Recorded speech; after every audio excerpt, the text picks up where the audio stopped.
Hello captains, welcome back to the channel.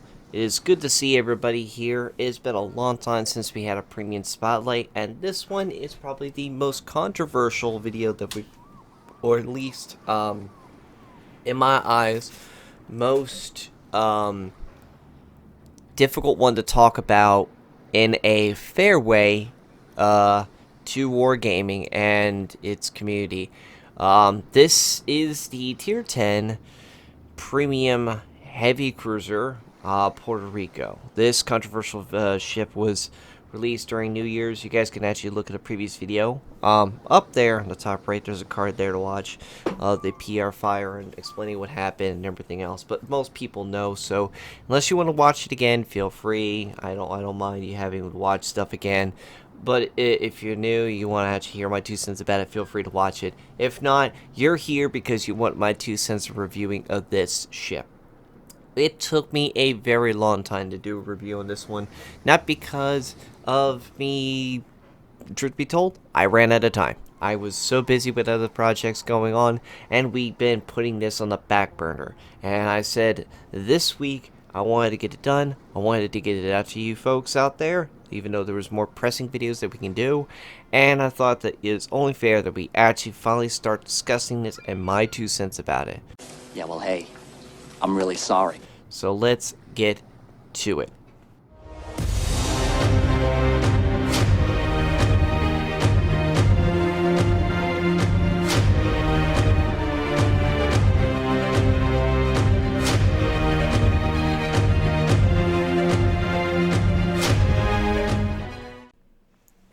Alright folks, let's talk about the guns on the Puerto Rico. Now, most people would remember the Puerto Rico very much if they have the Alaska and actually, had read historical records of the two large cruisers that the United States Navy built during the later years of the war, built in Canada. Puerto Rico is basically based on it, or for some people would call this a pocket Montana, which in basic their records, it feels 100% right. You have 12 305mm guns, 50 caliber rifles, and 4 triple turrets. This is not including its 127 54 caliber Mark 41 secondary guns. It has 8 twin of these, so they're dual purpose. What is kilometers? 6 kilometers, 15 shots per minute, or 4 seconds. They have a maximum HE damage about 1800, 808 meters a second. Chance of fire is actually 9% compared to Alaska, which is a lower percentage than that for its ship. Which, that's not too bad. 6 kilometers, you could buff that probably with the BFT and AFT. But do you really do that? No, this is not the meta for this kind of ship. So we'll talk about this some other aspect with the commander skills when we get to it. But enough talking about the secondaries, because that's not the main point with this ship. Let's talk about its main battery guns. With the Mark 10 Mod 1 gun firing system and the guns of these 50 cal 305 Mark 8 guns. They have a fire rate of 2.7, which is 22 seconds, give or take. Chance of fire is 27%. HE damage is 4,300. AP is 8,900. But these can rotate 30 seconds turning, and the maximum subversion is 248. Now, the Sigma, yeah, it's pretty high, 2.2. But the thing with this ship, it is so encumbered for these kind of runs and turns. Now, this is a C8. Like I said, this is a large version of the Alaska cruisers, and you would think, oh, it's basically the Tier 9. Not going to have some decent runs. No. Because of having these front and rear guns, if you tried running these kiting abilities, you can't kind of kite unless you really give them a very general broadside to fire all the guns. It doesn't have those magnificent angles like other ships, and that kind of has a tendency to give you issues. On top of that, the dispersion with that Sigma, you would think it has some good accuracy, but this thing, it is a troll and will like to play Farkle with you so many times that you think you get the re-roll and you're not going to get it. And I would say it is so annoying. Now, I've seen people actually get pretty good shots from time to time, and I'm not saying that that's a bad thing. I'm glad you do, but I have never had the luxury of getting that myself, and it kind of is annoying. And I'm sure some people have felt that frustration from time to time with these shells. Also, its range is only 18.8 kilometers stock, which, yes, you can buff it with skills. You do have the ability to put the gunfire control modification too in this, and buff that range great. But because the dispersion is slow reload, it's coupled with a very average dispersion due to that. And it is really, really, really annoying for that aspect. So let's go on to why those ship angles are troublesome with the what is up with the armor and how it can handle itself with torpedo protection, etc.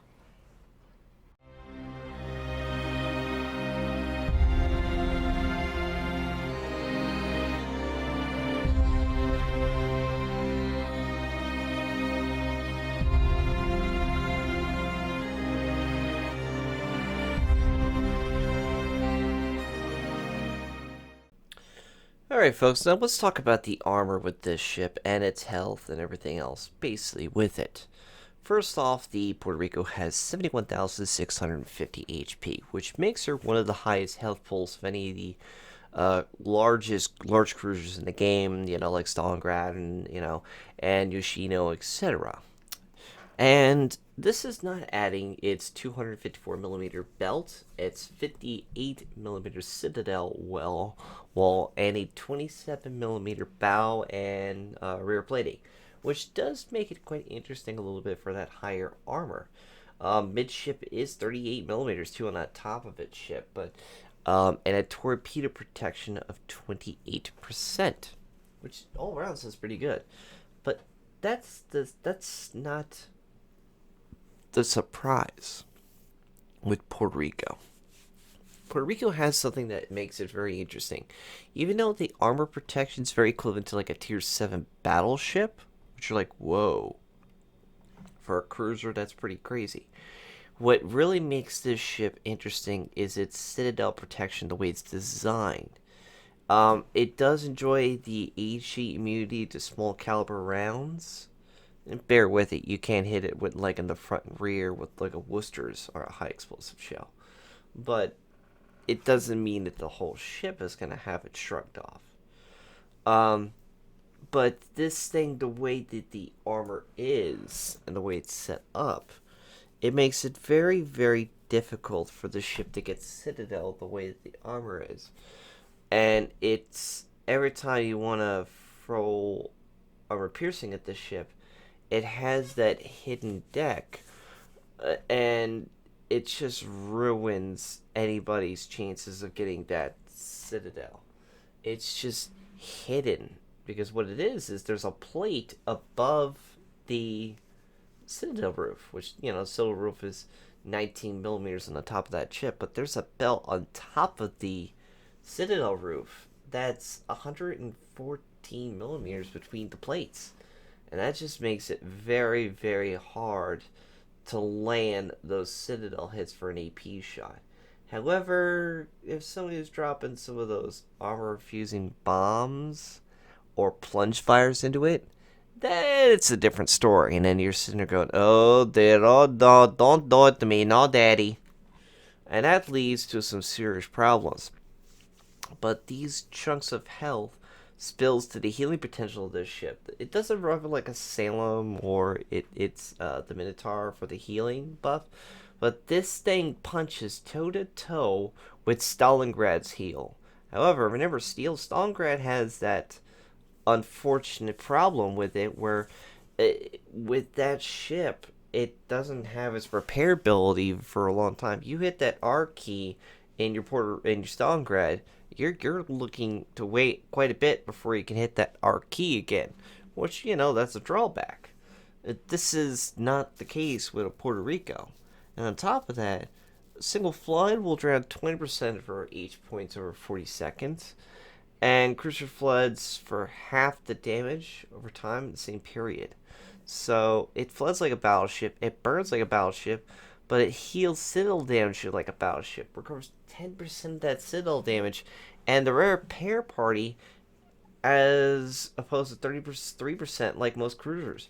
It's very, very interesting that it has that ability to smell like a battleship, play like a battleship, and act like a battleship. But that doesn't mean that this ship really is. So let's go over now. I think that's pretty much. We talked about the guns, we talked about the armor, we talked about its defensive ability, which we'll go over the rest of the details in its gameplay, its styles, and of course the summary of everything else. So let's get on to it.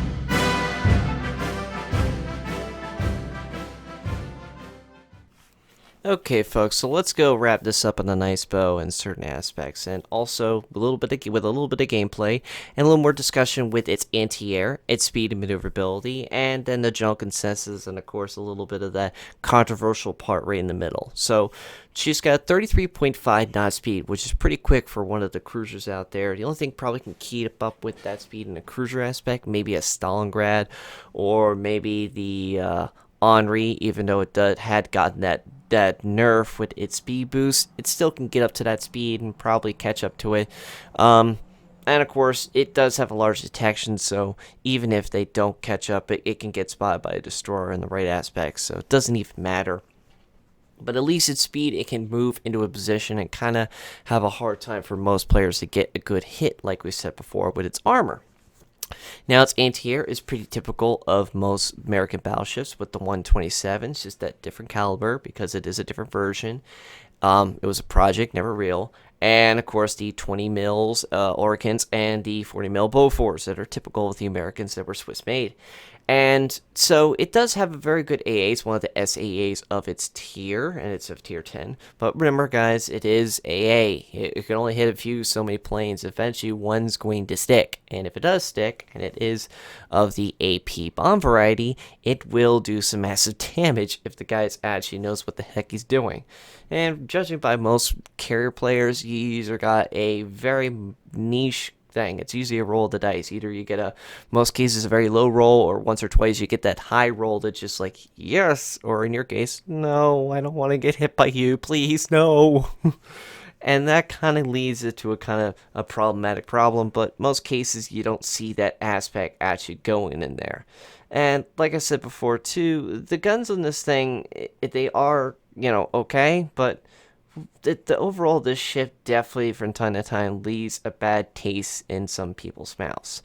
And now, due to Puerto Rico's large size, this ship has definitely very much, like I said, like a pocket Montana or something like that, where we'll feel like the Hindenburg, where you've been firing your rounds and that ship gets spotted from orbit because of its very large and very far gun range.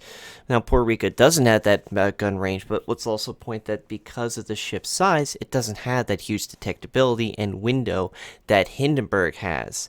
And that makes it quite the issue when this ship was so controversially released in a way that it was. And again, here we go again. I'm going to put my final speaks in this about this whole event right here. And if you guys don't want to hear, just skip a few seconds and we'll get this out of the way so you guys can go la la la, never hear it.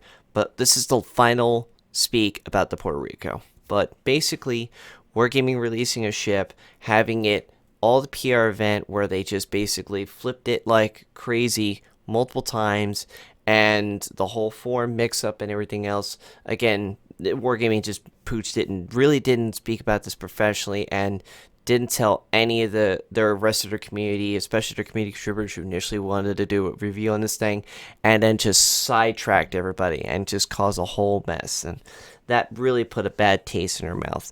And for people who really went into this ship and immediately poaching for this thing, buying the money, throwing money at it and stuff like that, I mean, I will admit, I threw money at it, but I luckily only had to buy one booster and got the second one for free. And that gave me a chance of getting this ship very quickly. I still grinded a bit and I worked my butt off to get the ship. And I felt that Wargaming really, really just could have done a much better holiday event for everything during the holidays. Because a holiday event for Wargaming should have been a fun time for everybody from time to time to get on, have fun with family, away from the family a little bit when necessary, and possibly meet up with friends and say happy holidays and stuff like that. So hopefully, Wargaming next holiday season can do prove it next year, and doesn't follow the same mistakes again. But um, their track record of doing things like this is pretty common once a year, so it's not like we're never going to see another mistake ever again. So it's like a kid who says, I'm not going to stick my hand in the cookie jar again, and eventually you catch him putting his hand in the cookie jar again. So that's it. Let's get back to this review now, shall we? So now let's wrap this up in a nice bow. So Puerto Rico, it is a very decent ship. Its armor is semi-trollish to a lot of ships out there, because you would think that for being a large ship, it would have a massive citadel like that Fuso thing back in the day when we were going up to the Tier 6 Fuso. But you also got to remember, it's got a double citadel deck, like I said, and because of it, it has a tendency for battleship players to miss aim or aim in a poor spot. At closer ranges, it can deal massive damage to the ship. At further ranges, it kind of has almost that issue, the non-turtleback to the Germans, where at close range, the German's turtleback has a tendency to bounce. At further ranges, it causes it to be like a sponge. It gets citadeled like crazy. That's why you see Hindenburgs get citadeled so easily from back ranges, but once it gets close, it kind of gets a difficulty.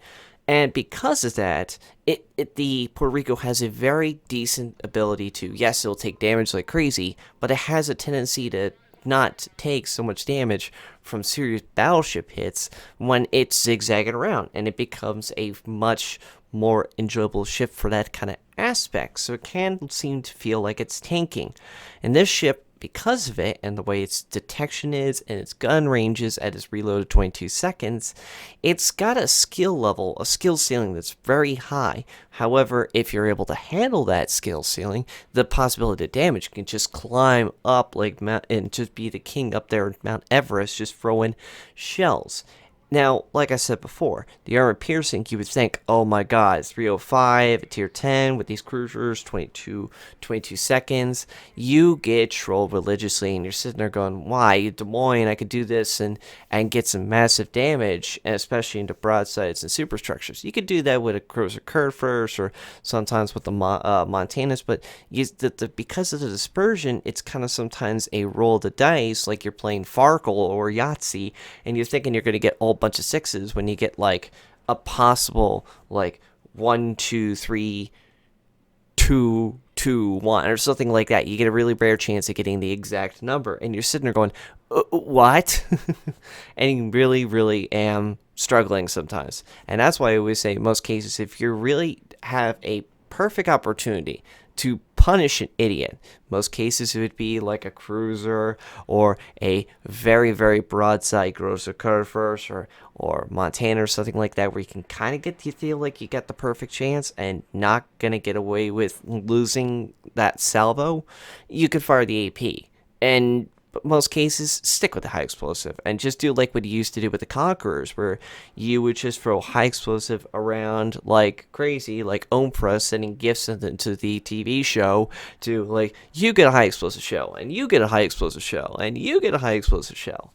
And just spread the fires to everybody and piss people off, because that's going to easily get you witherers. That's going to easily just burn the ships down and just start sponging damage off people.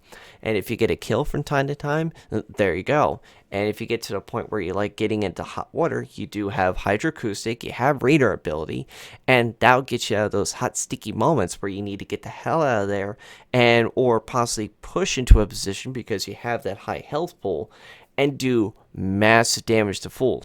So basically what the ship's going to be, if you have a decent semi-competent battleship commander, that will work very well. Like a Montana commander can work very well, putting superintendent.